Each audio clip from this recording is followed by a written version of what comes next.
د لوی خدای په پاک او سپېڅلي نامه د بلخ ملي تلویزیون قدرمنو لیدونکو سلامونه ستړي مشئ. زه شمس الله هیلمن مو د دې ساعت خبرونو ته هرکلی کوم.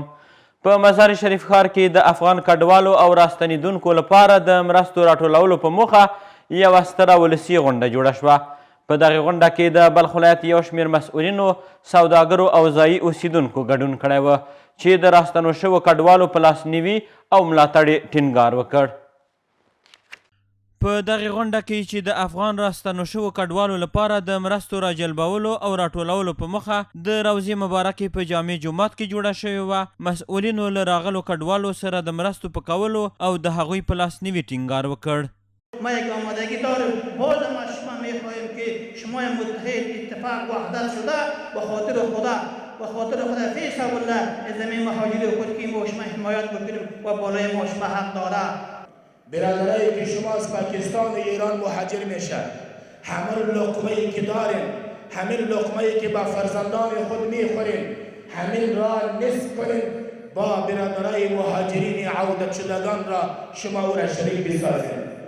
همدارنګه د بلخ د علماو شورا مرستیال د اسلام له نظره له اړمنو سره د مرستې په اړه خبرې وکړې او له هیوادوالو یې وغوښتل چې په دې سختو شرایطو کې له راستنو شوو کډوالو سره مرسته وکړي او خپل اسلامي او افغاني مسؤلیت ادا کړي.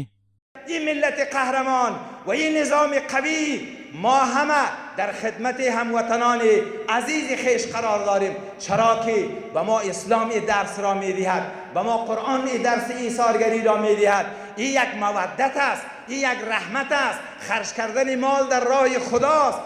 ورپسې د بلخ د والی مولوي محمد یوسف وفا پیغام د دغه ولایت د اطلاعاتو او کلتور رئیس لخوا حاضرینو ته ولوستل شو. قیام جناب اجوالی صاحب محتوای شعر بودن که اول خو از دوستایی که برای مهاجرین خود کمک کردن و تکلیف کردن از ایشان تشکر میکنن و همچنین از علمای کرام و محسنین و معلمین و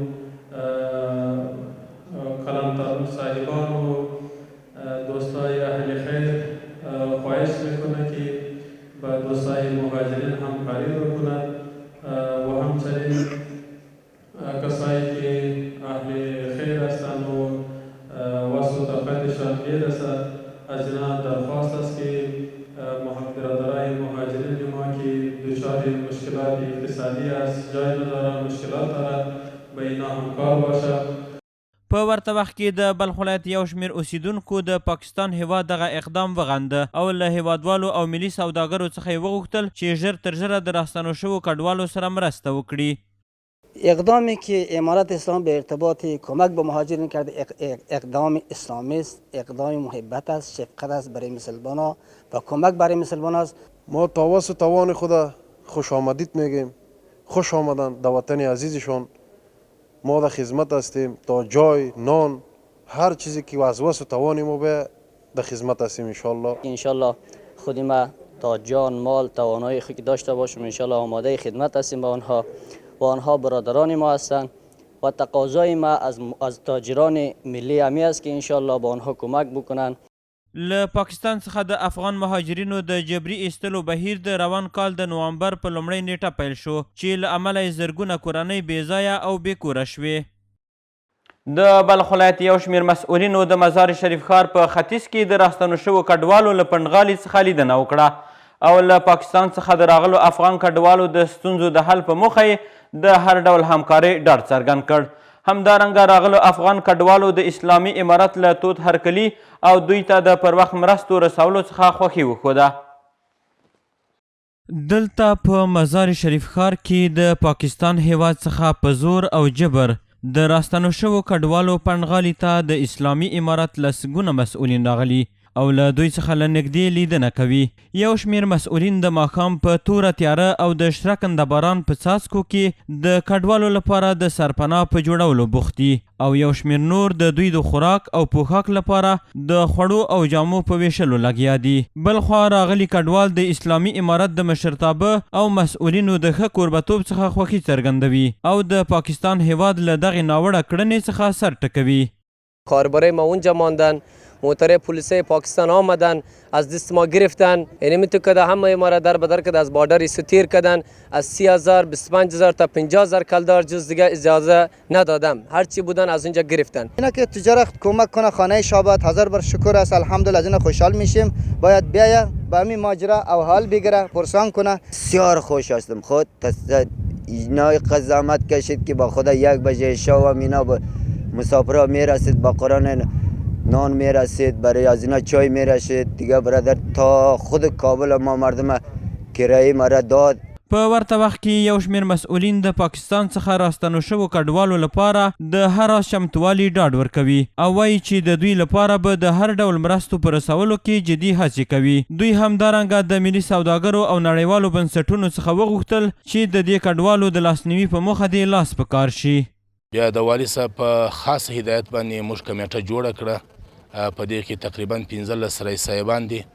هغوی کمیټې خپل کار شروع کړی دی. په ټول ولایت په ولسوالیو په ښار کې ملي تجارانو سره او د ټولو تعلیمي نهادونو سره د نورو ریاستو د مربوطینو اداراتو سره موږ کاملا په تماس کې یو. د ټولو تجارانو او د ټولو مؤسساتو څخه داخلي او خارجي انجوګانو سره مو خواهش دا ده چې دوی راسي زموږ د مهاجرینو لاس په لاس کې ونیسیږي او همکاري ورسره وکړي، کومک وکړي.